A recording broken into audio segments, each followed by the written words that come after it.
A primeira vez que a gente vê o Griffith no mangá, ele nos é apresentado como um ser perfeito, um ser de luz, aquele que governa de cima. Ele acredita que ele está predestinado a se tornar um rei desde que nasceu, e esse é o seu objetivo central, o seu sonho, como a gente vai ver durante toda a história. O próprio nome, Griffith, traz essa simbologia conceitual de liderança para o personagem. Griffith, o Gruffydd, no galês antigo, significa poderoso príncipe, reforçando a ideia de que ele nasceu para governar, para brilhar acima de todos. E seguindo essa lógica, portanto, não é exagero chamá-lo ou apelidá-lo de príncipe da luz, já que a luz, desde os tempos antigos, é vista como aquilo que cria a ordem de todas as coisas e nos permite ver a verdade através de sua própria luz. O Griffith, como líder do bando do Falcão, ele é essa luz, mas ele não atua apenas como essa luz central para os personagens, mas sim como uma figura messiânica. Isso porque ele reúne pessoas no seu bando não apenas para caminhar em direção ao seu sonho, mas sim para atrair essas pessoas para dentro desse sonho como uma âncora.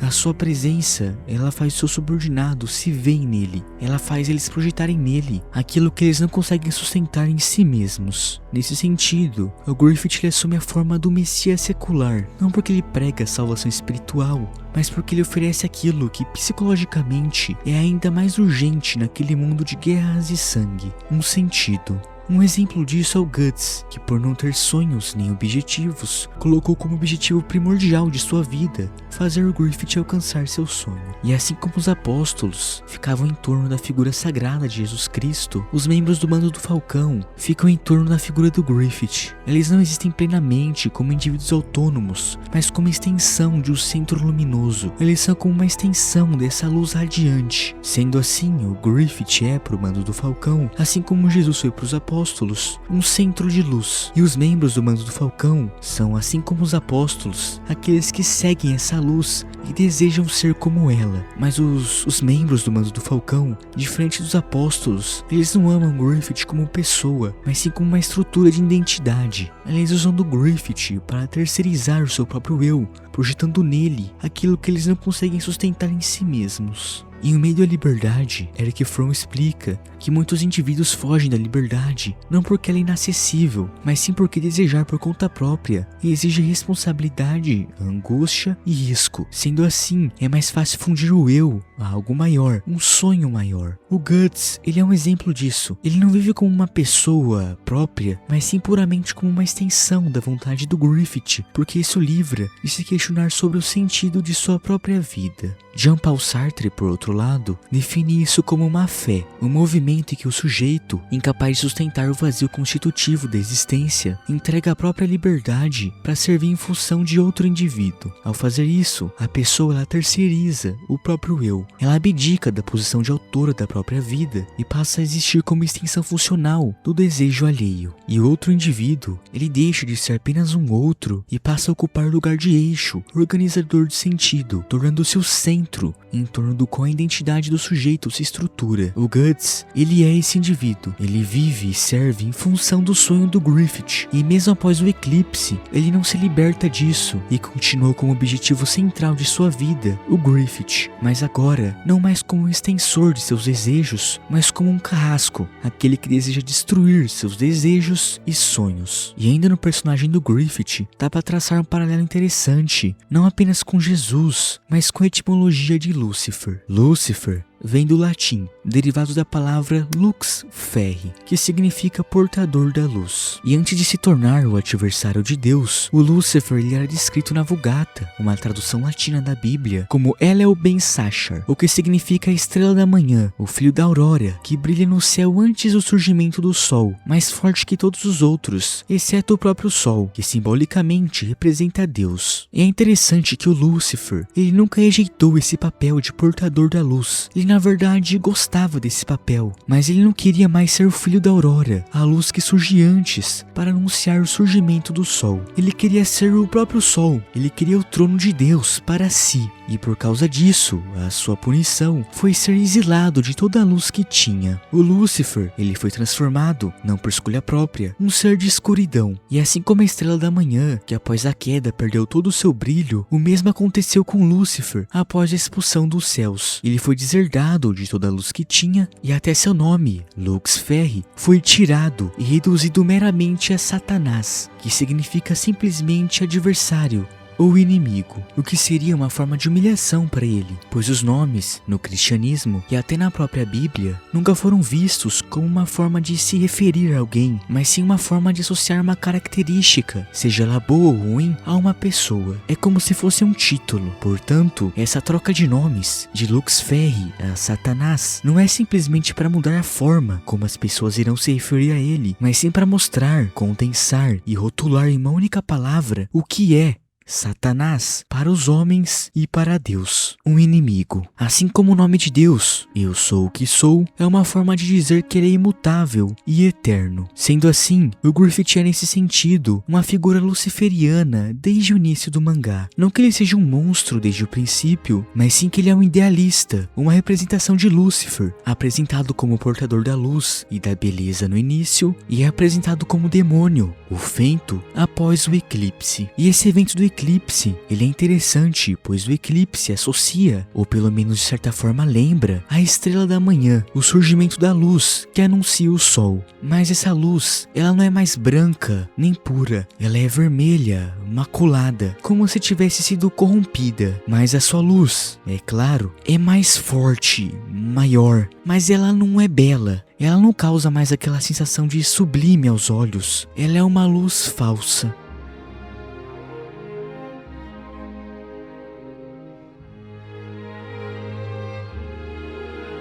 O Griffith é um personagem guiado pelos seus sonhos. Ele desde criança sonha em ter seu próprio castelo, seu reino. E ele vive toda a sua vida em função desse sonho. Tudo o que ele faz ou pensa é apenas para aproximar o seu eu do presente mais próximo ao seu eu idealizado. Esse seu eu idealizado é o seu ídolo. E ele tem para o Griffith o mesmo valor que Jesus tem para os cristãos. E assim como os cristãos, eles vivem em prol de ser cada dia mais puro e semelhante a Cristo, o Griffith ele vive em prol de ser cada dia mais semelhante ao seu eu idealizado. Esse eu idealizado é chamado na psicanálise de ideal do eu, um conceito desenvolvido por Sigmund Freud. O ideal do eu, segundo ele, é uma imagem interna perfeita de nós mesmos que o nosso cérebro produz, acreditando que é aquilo que deveríamos ser. Para o Griffith, o seu eu idealizado é aquele que tem um reino. Ele idealiza isso de si mesmo. E ele, com a sua forte visão determinista das coisas, acredita que ele está predestinado a isso desde o seu nascimento.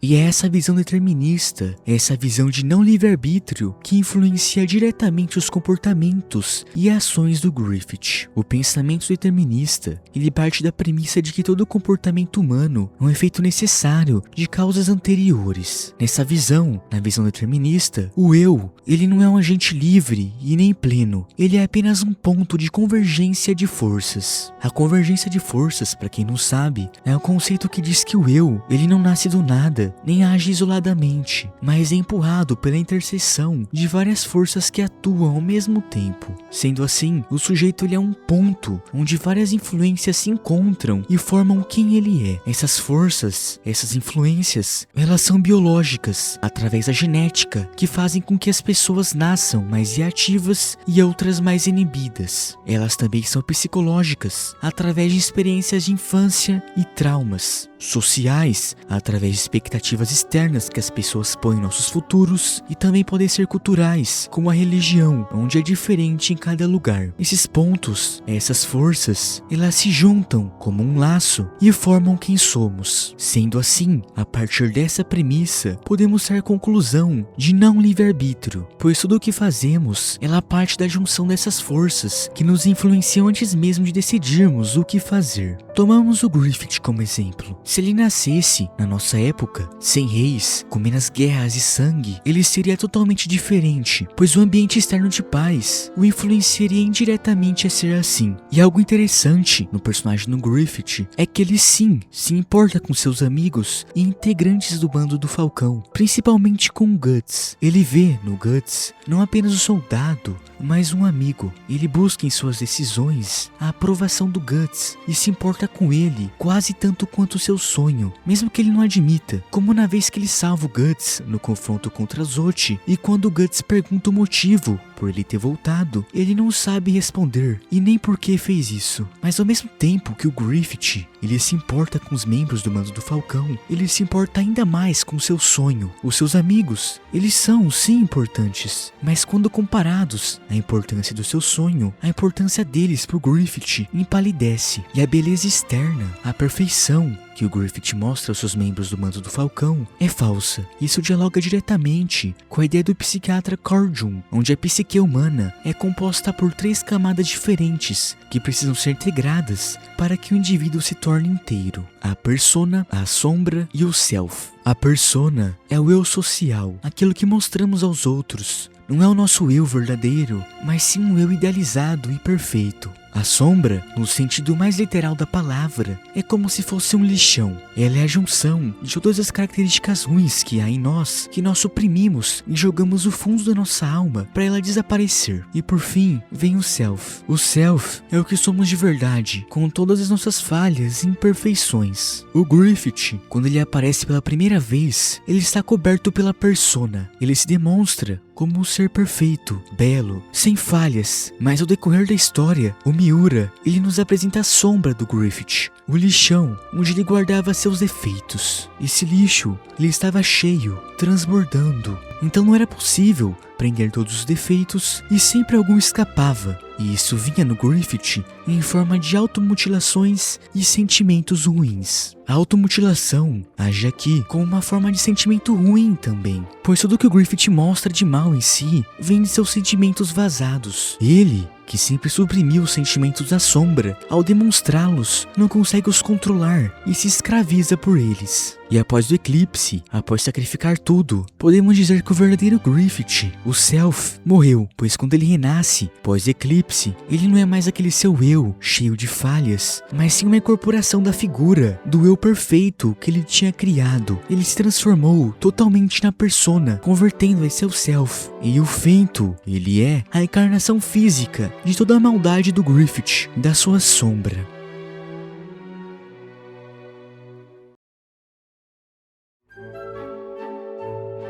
Tragoedia vem do grego e é formado por 2 partes: tragos, que significa bode, e odé, que significa canção, o que juntando forma a palavra o canto do bode. O canto do bode, ele era um gênero teatral da Grécia Antiga que encena a queda de um personagem elevado, alguém admirável, capaz e nobre, que é destruído por um erro profundo ligado ao seu próprio caráter. Esse personagem elevado é chamado de herói trágico e ele tem 3 características centrais: a grandeza e nobreza de um líder, a amartia, que é um traço de caráter ruim elevado ao extremo, como orgulho extremo ou finalidade cega a um ideal, e a híbris, que é o excesso, a ultrapassagem dos limites humanos, que é quando a pessoa não aceita limites e faz tudo ao seu alcance pelos seus sonhos. Essas histórias, elas sempre começavam com o herói nobre, sendo perfeito e moralmente correto, mas esse personagem, ele começa a ser ambicioso, ele começa a considerar o seu sonho mais importante do que tudo e todos. E então ele faz de tudo por esse seu sonho. E então, esse herói,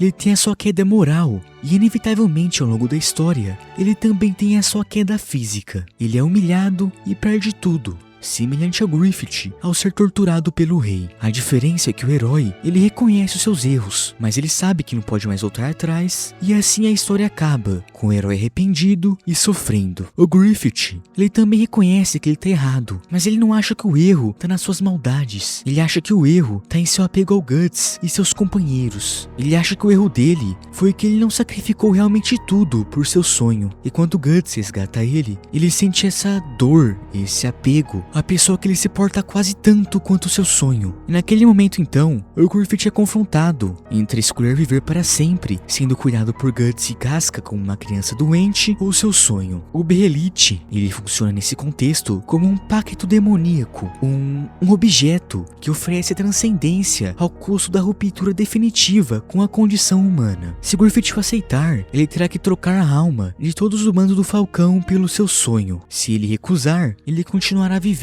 sob os cuidados de Casca e Guts para sempre. Ao aceitar o Behelit, o Griffith, ele está simbolicamente sacrificando a moral humana que há nele em busca da transcendência. E ao mesmo tempo, ele está corrigindo o que ele achava que era o seu erro, que era não sacrificar tudo pelo seu sonho.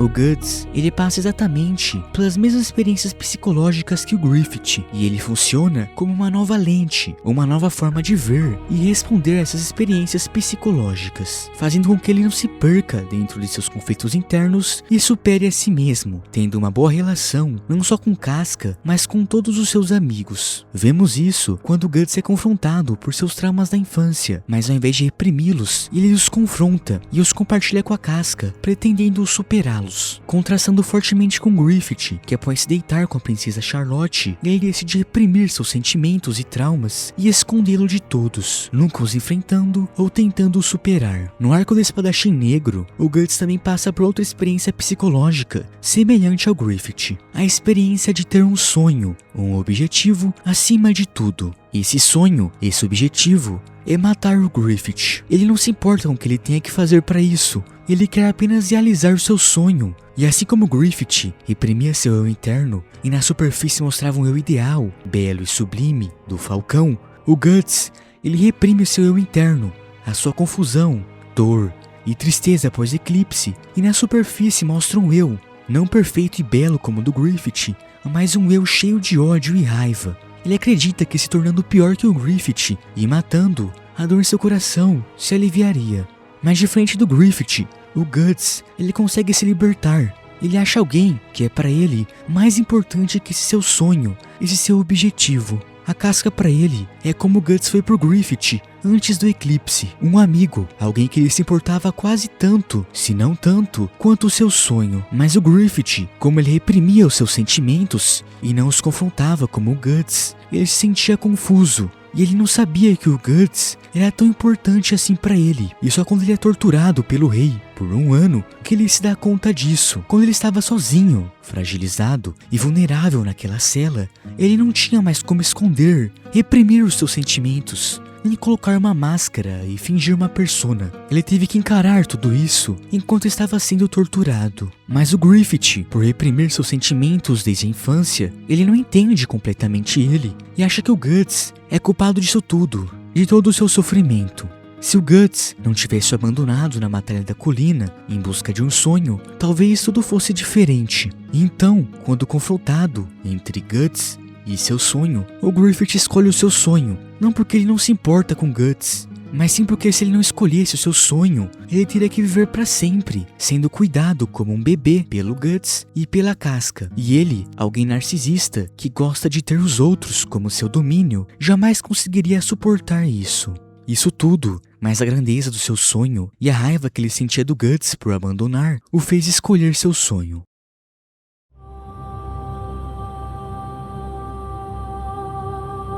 Quando Guts e o Griffith se enfrentam na colina, eles não estão apenas lutando e cruzando espadas fisicamente. A batalha é predominantemente psicológica. É a vontade do Griffith contra a vontade do Guts. O Guts, ele quer ser livre, ter um sonho, e o Griffith, o Falcão, acredita que o Guts pertence a ele, que ele deve ficar. Mas essa batalha, ela não é apenas sobre as suas vontades psicológicas, mas também confronto entre as suas formas de reagir às suas experiências e traumas. Um confronto de ideais. O Guts, ele quer confrontá-los, superá-los e ter um sonho. Ele quer se desprender do controle do Griffith e deixar de ser apenas uma extensão de sua vontade para ter um sonho próprio. Já o Griffith, ele quer reprimir e esconder os seus traumas. E ele não aceita que o Guts seja contra suas crenças. Ele também não quer que o Guts deixe pelos seus sonhos. Ele quer que o Guts continue vivendo para sempre como uma extensão de sua vontade. E quando o Griffith perde, ele não entende.